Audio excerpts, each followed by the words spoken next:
Chicos, en la clase de esta semana veremos lo que es, como una técnica de análisis multivariado, el método de regresión. Partimos, así como se había visto en estadística 2, lo que tiene que ver con correlaciones. Es muy importante definir la correlación. Si nosotros nos damos cuenta en la imagen, hay una correlación positiva, es decir, que tiene una pendiente, todos esos puntos de dispersión que se visualizan tienen una pendiente que es directa. En este caso, la correlación que existe entre dos variables será positiva. De la misma forma vemos una correlación negativa evidente donde los puntos de la dispersión convergen a tener una relación inversa. En este caso el signo será negativo. Y así sucesivamente podemos ver casos donde existen correlaciones que no necesariamente van a converger en su totalidad, y tanto como vemos en el gráfico de correlación positiva y correlación negativa, pero vemos también gráficos que no existe ninguna correlación, es decir, en ese momento nosotros no podemos especificar hacia dónde va nuestro análisis, es decir, manejamos un tema de proyección, hacia dónde iría la próxima proyección, por ejemplo, de precios, hacia dónde iría la próxima proyección de cantidades. Es decir, si nosotros estamos queriendo proyectar el Producto Interno Bruto, no vamos a poder saber hacia dónde van algunas cosas porque no hay ninguna correlación entre las variables. Ahora, la correlación entre las variables nos mide un efecto de casualidad, no de causalidad. ¿Qué quiere decir esto? Por ejemplo, si nosotros podemos decir que ciertas personas no asistieron al estadio porque hubo lluvia, pero también podemos decir que hubo lluvia porque las personas no asistieron al estadio. Eso quiere decir una correlación, pero en la práctica no existe lluvia porque las personas no asisten a un estadio. Quizás sí exista un efecto causal entre que hay lluvia y que las personas no asisten al estadio. Entonces nos damos cuenta que la casualidad, es decir, una casualidad, se da de que justo las personas no fueron al estadio y se dio una lluvia. Ahora, la causalidad podría darse que primero se generó la lluvia para que las personas no asistan al estadio. Entonces nos damos cuenta que hay una diferencia entre casualidad y causalidad. La correlación mide casualidad, es decir, las variables pueden estar correlacionadas de forma positiva, de forma negativa, pero por la existencia meramente de las covarianzas que tengan y la dirección que posean las variables. Sin embargo, no existe una relación que diga, bueno, ¿qué tan causal puede ser eso? Es decir, si en realidad existió una causa para que se provoque ese efecto. Para que exista una de las medidas que nosotros vemos para el análisis ya de causalidad, a diferencia de la correlación, existe lo que es la regresión. ¿Qué es la regresión? La regresión está basada en una variable que es predictora y en una variable que es explicada. Por ejemplo, la variable que es explicada, nosotros comúnmente en economía lo denominamos como Y, es decir, una variable dependiente, y la variable predictora, o también denominada una variable independiente, es la X. ¿Por qué se denomina variable independiente? Porque la causa que existe, es decir, lo que genera esa variable no debería tener ningún tipo de dependencia con ninguna otra variable. Sin embargo, la Y, que es el efecto, sí va a tener una dependencia. Es decir, debe existir la dependencia de las variables independientes, es decir, debe haber una causa para que se provoque ese efecto en Y. Uno de los modelos que indica esto sería el modelo de mínimos cuadrados ordinarios. En la regresión, bueno, establecemos una regresión, una cosa son parámetros y otra cosa son estimadores. Ahí lo que nosotros vemos es una función de regresión basada en parámetros, donde tenemos Y es igual a beta 0, que es una constante, beta 1, que es el coeficiente de una variable, más epsilon, que sería el término de error. Ahora, ¿de qué estamos hablando con respecto a esto? Vemos, la relación entre las variables X y Y es lineal o al menos bien aproximada por una línea recta. Vamos a ver un poco de forma gráfica a qué simbolizamos, es decir, de una nube de puntos lo que hacemos es trazar una línea que traspase toda la línea de puntos y que indique una dirección o una tendencia hacia dónde iría esta relación entre las variables. El término de error tiene media cero. ¿Por qué el término de error tiene media cero? Si nosotros nos damos cuenta, el error, ¿a qué simboliza? El error es la diferencia entre cada elemento que se tiene con respecto a la media. Si nosotros decimos que esta curva de regresión es una media, es una función media, es decir, cumple las mismas características de una media, que es representativa, en este caso la función va a cumplir esa media, es decir, va a cumplir ser una medida representativa, pero de toda una muestra, es decir, de todo un sinnúmero de datos. Entonces, si nosotros minimizamos el error, es decir, que el error sea prácticamente cero, nosotros estaríamos, es decir, la diferencia que existe entre el elemento y entre la media es cero, nosotros podríamos indicar que sería una buena medida predictora. Ahora, si existe un gran error, o también le podemos denominar una gran varianza, lo que va a pasar es que nosotros no podamos predecir, por ejemplo, qué va a pasar con el Producto Interno Bruto el día de mañana, qué va a pasar con los precios, no sabremos hacia dónde van las cosas. El término de error tiene varianza constante. ¿Qué quiere decir varianza constante? Es decir, va a existir, si bien es cierto, no todos los valores se ajustan a una curva recta, es decir, no hay una total perfección, van a existir ciertos términos de error. Sin embargo, la varianza que tenga, es decir, esa diferencia entre la media y la desviación estándar elevada entre la media y el elemento elevado al cuadrado, tiene que ser constante, es decir, prácticamente todos los elementos deberían tener varianzas similares. ¿Para qué? Para poder tener una curva de regresor que nos indique hacia dónde va específicamente, esa predicción. Los errores no están correlacionados. Esto es muy importante, porque si nosotros nos damos cuenta dentro de esta ecuación que nosotros tenemos, que no es específicamente una ecuación porque tiene un término de error estadístico, la diferencia entre una ecuación y esta función que nosotros tenemos es que en la ecuación uno dice, por ejemplo, 2 más x es igual a 3 y se tiene que cumplir, es decir, si yo reemplazo x se va a tener que cumplir, pero en una función estadística no ocurre eso porque hay términos de error. ¿Y qué involucra el término de error? Esa e epsilon que nosotros tenemos ahí, esa e que se puede visualizar. ¿Qué es lo que contiene ese término? Contienen ciertas variables que no se han podido incluir. Por ejemplo, tengo una proyección de ventas.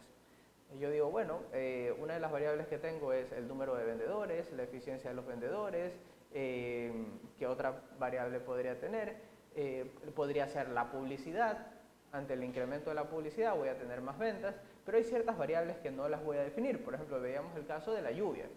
Es decir, yo no puedo cuantificar si es que llovió, si es que va a llover, no puedo predecir ese tipo de cosas, no se puede llegar a tener una base de eso y eso estaría metido en el error. ¿Okay? Entonces, cuando nosotros decimos los errores no están correlacionados, ¿qué ocurre si el error está correlacionado con alguna de las variables independientes? Lamentablemente, si está correlacionado, nosotros estaríamos omitiendo ciertas variables. ¿Qué quiere decir? Que por no querer trabajar un poquito más, estaríamos diciendo, bueno, solo vamos a considerar para las ventas la variable publicidad y número de vendedores, cuando existe el tema de la eficiencia del vendedor, cuando existe otros aspectos. Por ejemplo, si vemos el Producto Interno Bruto, nosotros diríamos, bueno, las únicas variables que nos importan son la inversión y el consumo, pero hay otras variables que también son de relevancia. Y asimismo existen variables que no se pueden contemplar dentro del modelo estadístico que están dentro del error. Pongo el caso, por ejemplo, los tipos de interés, que no se lo puede manejar. Por ejemplo, los tipos de cambio no puedo indicar en el modelo porque no necesariamente puedo obtener ese tipo de variables no específicas y muchas veces en la misma temporalidad. Otra variable también podría decir la racionalidad de las personas. La racionalidad en el punto de vista económico no es cuantificable, sino más bien se basa en supuestos. Ahora tenemos, los errores están normalmente distribuidos. Como es una función, ¿no? que parte, es decir, es una función paramétrica, así como lo habíamos visto con ANOVA, los errores deben estar normalmente distribuidos, es decir, todos se ajustan hacia una curva normal. ¿Con qué fin se ajusta la curva normal? Para poder hacer contrastes de hipótesis en la cual nosotros tomemos muestras que sean significativas. las variables X no están relacionadas. ¿Qué quiere decir eso? No puede existir una correlación entre las variables independientes, porque estaríamos sobreestimando la proyección. Por ejemplo, si nosotros decimos vamos a proyectar el precio del banano y nosotros utilizamos dos variables que están relacionadas, lo más probable que nosotros estemos indicando es que ese efecto que se tenga en el precio del banano no sea en realidad correcto, es decir, nosotros podamos predecir el precio del banano de forma incorrecta. Y esto es uno de los más grandes errores por los cuales en la economía se dice, pero ¿por qué los economistas no tienen ese acierto? Por todos los parámetros que se han mencionado, y uno de estos es por la sobreestimación de los parámetros a través de la relación que exista entre las variables independientes. Aquí tenemos un poco una curva de regresión. Si nosotros nos damos cuenta, tenemos en el eje de las ordenadas, tenemos la Y, y en el eje de las abscisas la X. Vemos diferentes puntos tomados de una muestra de diferentes variables y vemos una curva de regresión que atraviesa, es decir, la línea amarilla de regresión, vemos que atraviesa y se determina bajo una función, ¿no? Donde tenemos Y es igual a beta 0 más beta 1 X. Ahora ya indican de que son estimadores, es decir, no son parámetros, sino más bien ya se ha realizado el contraste de la regresión, ya se ha realizado la metodología y ya no nos aparecen parámetros, sino que nos aparecen estimadores ya de una muestra seleccionada. Ahora, la diferencia entre el punto y la recta, nosotros vemos que hay una diferencia que se enmarca, ¿no?, por líneas segmentadas. Esa diferencia es el error que existe.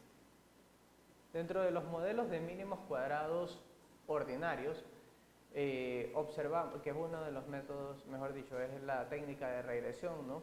¿Qué es lo que hace este tipo de técnica? Ahí nosotros tenemos parámetros donde nosotros vemos que Y es igual a beta 0 más beta 1, X y así diferentes factores, donde tenemos variable dependiente y variables independientes. ¿Qué es lo que hacemos para realizar este tipo de estimaciones? En primer lugar, una estimación, como consideramos que es un parámetro y mediante la obtención de una muestra significativa, ya del tamaño de la muestra y haber obtenido una muestra que sea representativa, nosotros vamos a utilizar la esperanza. ¿Por qué la esperanza? Porque lo que queremos llegar a conocer es la estimación, pero mediante una media. Entonces utilizamos la esperanza estadística, donde nos dice que la variable dependiente tiene una media condicional, es decir, está condicionada bajo las variables independientes. Ahí es donde nosotros vemos que ya nos quedan los estimadores estadísticos. Ahora, nosotros habíamos visto en el gráfico anterior que había una diferencia entre cada punto con respecto a la recta. Donde nos dice min, que es la minimización, es decir, la minimización de toda esa sumatoria entre la diferencia de YT, que serían los parámetros, y la diferencia de todos los estimadores que se obtuvieron a raíz de la regresión. Todo eso se eleva al cuadrado, recordando que tienen que ser varianzas iguales, es decir, es la sumatoria de todas esas varianzas, es decir, la sumatoria de los errores al cuadrado y la minimización de esa sumatoria. Ahora, en la siguiente figura, observamos que indica de que ya nos sale un Y sombrero y así sucesivamente. Cuando nosotros vemos eso, ya la minimización de los errores, por eso es que el modelo se llama mínimos cuadrados ordinarios, observamos que ya existe un estimador de esos parámetros. Y por último vemos que nos dice la estimación de los errores, es decir, UI es igual a Y menos Y barra I, es decir, la diferencia que existe entre el parámetro menos el estimador, eso será el error. Ahora, esa U que nosotros vemos estimada debería tender a lo más mínimo, debería tender a 0, si no, no se debería correr el modelo. Ahora, los modelos plantean diferentes formas. Por ejemplo, tenemos modelos lineales y lineales. ¿Qué quiere decir esto? Modelos donde tenemos todas las variables tal como se las presenta. Pero hay otros modelos que en realidad no se plantean de esa misma forma. Por ejemplo, lo podemos manejar bajo tasas de crecimiento. ¿Cómo indicamos la tasa de crecimiento de una variable? Es decir, la tasa de crecimiento sobre variables que conocemos en realidad ya es un número, nosotros la definimos como la variación dividido para el valor anterior. Sin embargo, cuando tenemos una variación de variables que no conocemos, una variación porcentual, utilizamos logaritmos y se aplican logaritmos muchas veces a la variable dependiente y a la variable independiente o a las diferentes variables. También pueden haber modelos donde se apliquen logaritmos a la variable independiente y no a la variable dependiente. Esos son los modelos linear log, que es lo que podemos ver en las diapositivas. Ahora también tenemos los modelos log linear, donde la variable dependiente está en logaritmos y la variable independiente no está en logaritmos. ¿Para qué queremos poner una variable independiente en logaritmos? Bueno, o una dependiente en logaritmos, porque muchas veces tenemos dispersiones en las variables. Por ejemplo, podemos ver el nivel de ingreso de una persona. Pues decimos los ingresos. Tenemos el ingreso que en Ecuador una persona puede llegar a ganar, un empresario, $20.000 mensuales, pero tenemos otras personas que ganan menos del sueldo base. Entonces, si nosotros nos damos cuenta, existen dispersiones totalmente abismales. Estas dispersiones se pueden disminuir mediante el logaritmo. ¿Qué es lo que hace el logaritmo? Además de reducirlo y llevarlo a una tasa porcentual, lo que hace también es la reducción de un número grande para que se pueda visualizar de diferentes formas las escalas. ¿Qué es lo que provocamos con esto? Que en lugar de tener, como en la primera diapositiva vimos, un gráfico donde no exista correlación, ahora tendremos una dirección, es decir, una correlación entre las variables y podremos realizar mejores estimaciones de esa causalidad. Ahora, ¿cómo vemos esto? Si nos damos cuenta, viéndolo de forma marginal, en economía vemos un término que se llama ceteris paribus, viéndolo de forma marginal, nosotros podemos decir, por ejemplo, en el linear, nosotros vemos una diferencia, si nosotros decimos y es igual a bi x1, nosotros podríamos despejar ese x1 y nos quedaría que b1 es igual a y sobre la variable independiente, es decir, x. Es decir, ¿cuál es la variación que existe entre la variable, entre la y con respecto a la x? Eso hablando en términos, no aplicando logaritmos. Ahora, si nosotros quisiéramos aplicar un logaritmo, es decir, ver ya variaciones porcentuales, hacemos exactamente lo mismo, pero despejando ahora nos quedaría una variable dependiente en logaritmo dividida para una variable independiente en logaritmo, ¿no? Por ejemplo, este tipo de cosas es muy indispensable verla en modelos log-log, que son los modelos donde se aplica la dependiente y la independiente en logaritmo. Podemos verlo en las elasticidades, ¿no? Vemos que la elasticidad, por ejemplo, precio de la demanda, tenemos el logaritmo del precio con respecto al logaritmo de la cantidad, o viceversa, ¿no? Entonces, podemos determinar cuánto debería aumentar el precio para que aumente la cantidad, o viceversa, ¿no? Entonces, podemos ver las elasticidades en diferentes puntos.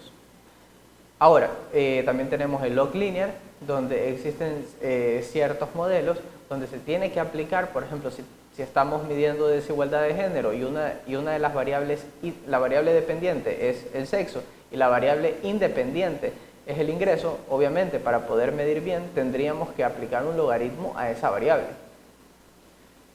Y así sucesivamente tenemos con los demás modelos. Ahora, ¿cómo lo analizamos? Ese beta 1 dice en unidades, es decir, si estamos hablando de millones de dólares, estaríamos diciendo que ante un incremento de la variable independiente en una unidad, aumentaría la variable dependiente en otra unidad. Si el signo es negativo, diríamos que ante un incremento de la variable independiente en una unidad, disminuiría la variable dependiente en una unidad. ¿Por qué? Porque la relación es negativa, la relación es inversa, la correlación va a tener un significado negativo. ¿Ok? Ahora, lo mismo vemos en temas de log y log. Si nosotros nos damos cuenta, es un crecimiento porcentual, es decir, una variación porcentual, la relación que se tiene. Si nosotros decimos, incrementa ya no en una unidad, sino se incrementa la variable independiente en un 1%, entonces la variable dependiente se incrementa también en un 1%. En el log linear, en el linear log sería, se incrementa la variable independiente en un 1% y se incrementa la variable dependiente en una unidad. Vemos en el log linear se incrementa la variable independiente en una unidad ¿Y qué ocurre con el porcentaje de incremento? Es decir, en 1%, ¿cuánto se incrementará la variable dependiente? Entonces, esto es lo que veremos el día de hoy, ya un poquito más aplicado. Y bueno, muchas gracias.